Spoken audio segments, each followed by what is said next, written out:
Lors d'une visite, est-ce qu'il t'est déjà arrivé de ne pas voir quelque chose? Oui, ça m'est même arrivé plusieurs fois de ne pas voir quelque chose. En fait, c'est très compliqué en un quart d'heure, 20 minutes, une demi-heure de tout voir. Et c'est d'ailleurs pour ça que, le but du jeu, c'est d'avoir le maximum d'informations et de renseignements en amont, de façon à déjà, ne pas avoir tout ce temps-là à passer à demander les infos. Voilà. Après, ça arrive régulièrement qu'il y ait des choses qu'on ne voit pas pendant une visite. C'est d'ailleurs pour ça aussi que souvent on organise une contre-visite, parce que là on va être un peu plus dans le détail. Et puis il y a des choses qui sont totalement invisibles. C'est pas la peine, on peut pas les chercher. Notamment tout ce qui est par exemple la copropriété, les travaux, les assurances, les garanties, tout ça, c'est pas visible pendant une visite.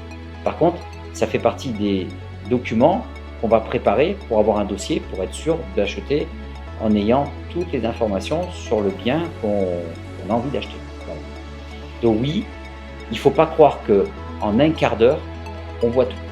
On voit l'essentiel. Et surtout, le plus important, c'est on ressent si on se projette dans ce bien-là ou pas. Voilà. Et donc, on voit si on va aller plus loin ou non. Et vous? Et vous, ça vous est déjà arrivé de louper quelque chose pendant une visite?